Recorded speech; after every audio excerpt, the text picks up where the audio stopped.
You're tuned into All This Math. This is Professor Parker, and for today's lesson, we're going to be solving some more systems of equations, but using the substitution method. Because remember, when we solve systems of equations, typically there are three main methods that we incorporate, right? You're either going to be using the elimination method, also known as the addition method, which sometimes can be called the subtraction method, right? Or the substitution method, which we're about to do right now, or the graphing method, all right? But in this particular lesson, we're going to talk about how to use the substitution method.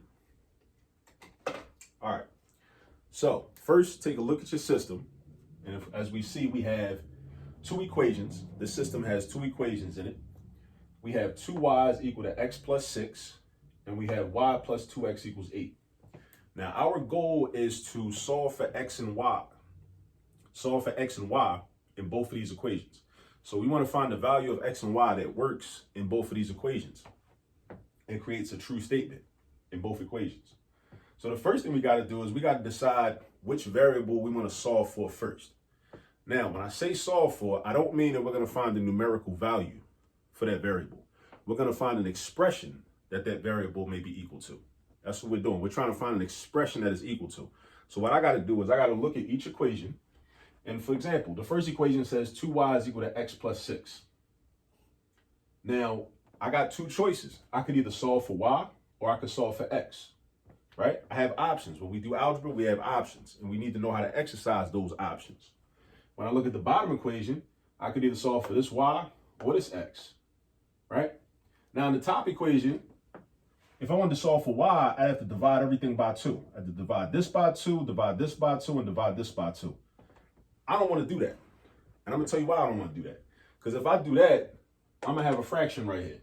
I'm going to either have x over 2, or I could write it as 1/2 x. Either way, I got a fraction. And I'm cool with fractions. I mean, I like fractions. A lot of people hate fractions, right? It's like the bane of their existence, right? I rock with fractions, but a lot of times I try to avoid them if I don't have to deal with them. Because if I got to deal with them, it requires more effort, a little more work to do, right? And I want to work smarter and not harder. So what I would actually do is I would just solve for x. And in order to solve for x, all I'd have to do is just move this 6 over to the left side by transposing it. Or you can think of it as subtracting 6 on both sides. The same thing in the bottom equation. If I wanted to solve for x, I'd have to divide everything by 2. I'd have to divide this by 2, this 8 by 2. That's going to give me a whole number. That would be cool. But I'd have to do y divided by 2, and that's going to give me another fraction. And I don't want no fractions. I don't want to deal with fractions unless I have to. And like I said, I don't want you to be intimidated by fractions. A lot of people are, and a lot of people hate fractions. You should become cool with fractions, right? Like I am.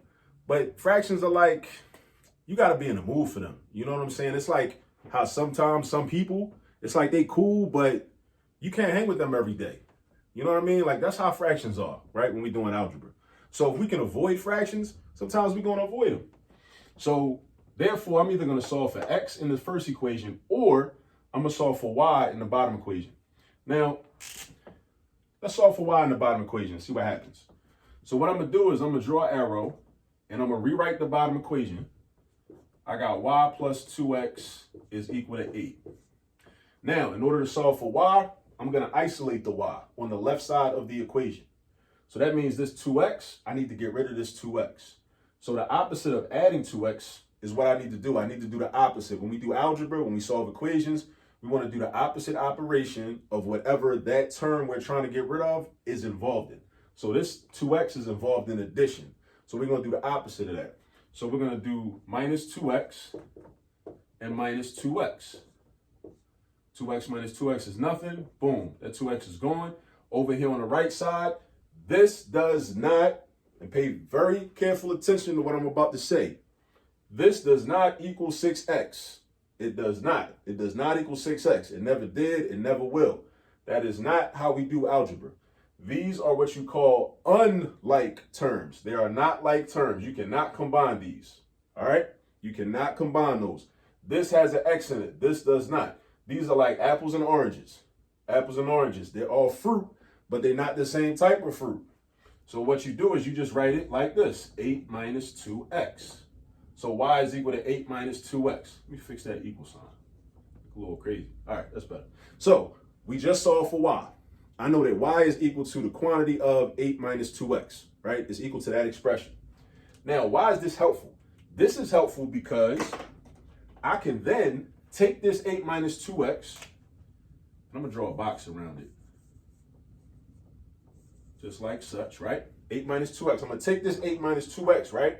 And I'm going to throw it into the other equation. Always the other equation, not the same equation, but the other equation in the system.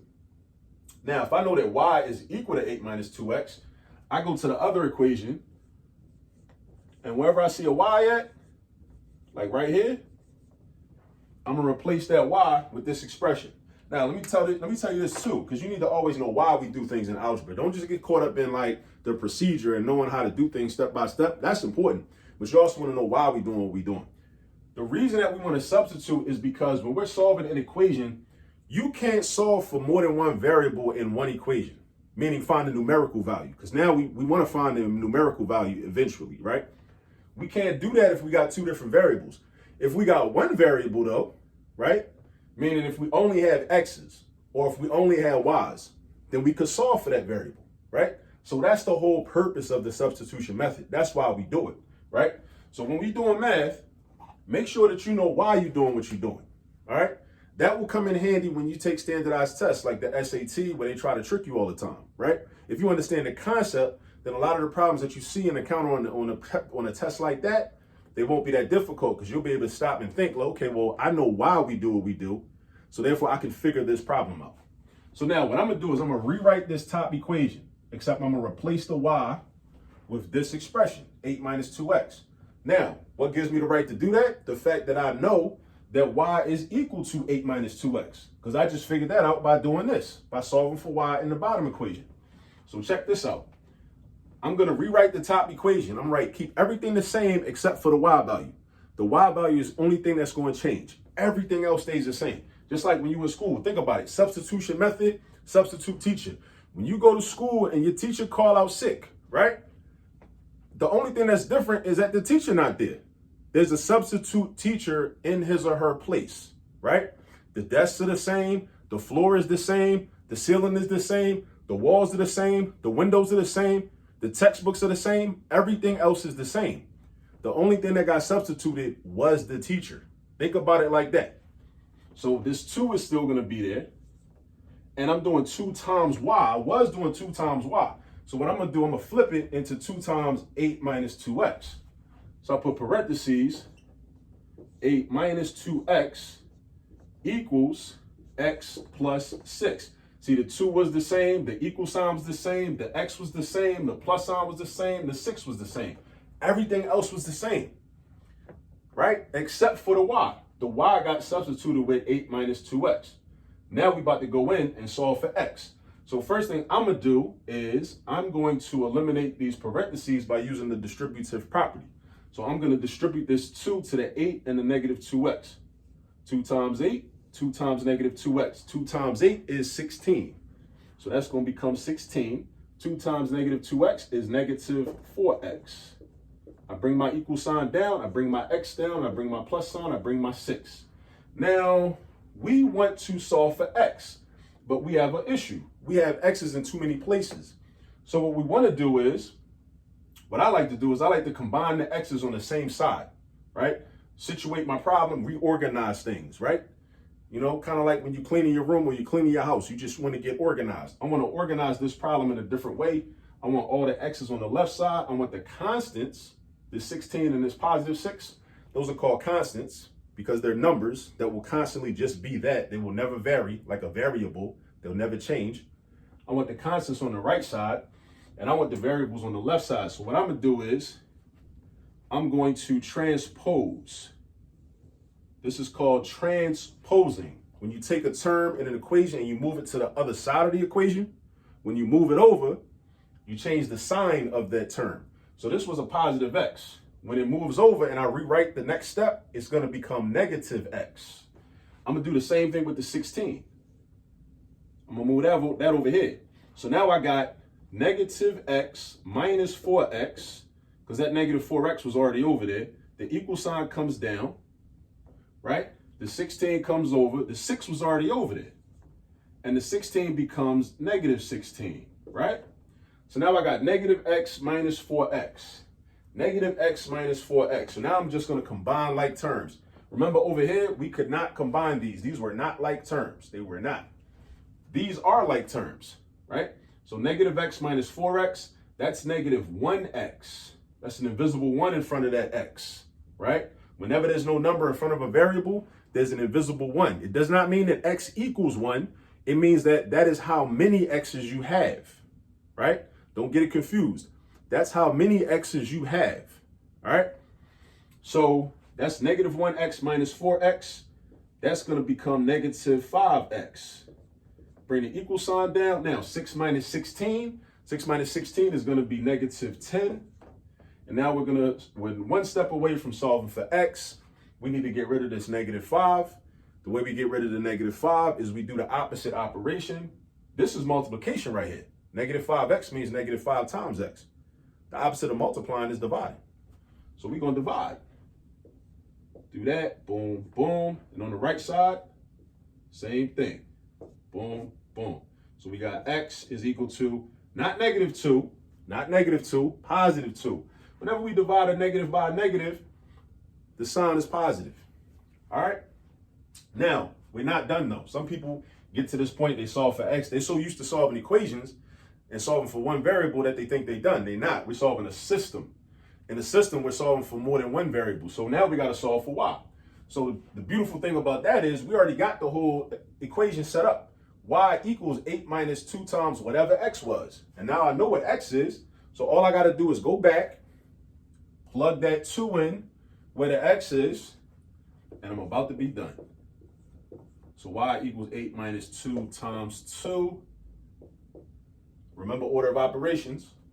2 times 2 first. Don't do 8 minus 2. You might be tempted to do that. Don't do it. Don't do it. Be disciplined. Follow the order of operations. Multiply first. You're going to have 8 minus 4. And then 8 minus 4 is 4. So the way you write your answer is you put it in parentheses like a point on the coordinate plane. X value first, y value second. It follows alphabetical order as always. So we got 2 and 4, right? I'm drawing a box around it. I'm confident that that's the answer, but we should always check our work. Always check your work. That's my suggestion to you. So go back here to the first equation, 2 times y. Now y is 4, right? It goes xy, xy. Y is 4, so 2 times 4 is 8. And math is all about establishing the truth, right? It's very important to always tell the truth, right? Just like in life. So what math does, we want to verify that what we have is the truth, right? We want to find the truth. So we got 8 on the left side, and on the right side, we got 2 plus 6. That's also 8. And 8 is equal to 8. 8 is the same thing as 8. That's a true statement. So therefore, this solution works for the first equation. But because we're dealing with a system, we got to make sure it works for the second equation too. So now we go to the bottom equation. We got 4 plus 2 times 2, which is also 4. So 4 plus 4 is 8. So it works for the second equation also. It works for the first equation, it works for the second equation. So we established that this is true, right? We established the truth. All right, and that's just, a little bit about how we solve systems of equations using substitution. All right, that's really all it is to it. But these are the types of problems that you got to practice over and over and over again. They're not all going to look like this. They're going to look similar. But remember, starting out, you got to pick a variable that you want to solve for. And when I say solve, I don't mean find the numerical value. I mean find an expression that is equal to. Then you're going to take that expression that you found, you're going to flip that, throw it into the other equation. Then you're going to solve the other equation for that one variable. It don't matter if you solve for y first or if you solve for x first. It doesn't matter. It's completely up to you. You have that option and you have that control. Now, if you have not, couple housekeeping things, because we're done with this. If you have not subscribed to the YouTube channel yet, please subscribe. Please go ahead and subscribe. Also, tell some people about what we're doing at All This Math, right? Share this video. Like the video if you learned something. Tell all your friends about it. Tell your teachers about it. Tell your old heads about it. Tell everybody. You know what I mean? And, that's that. And until next time, always remember, there's all this math all around you. Peace out.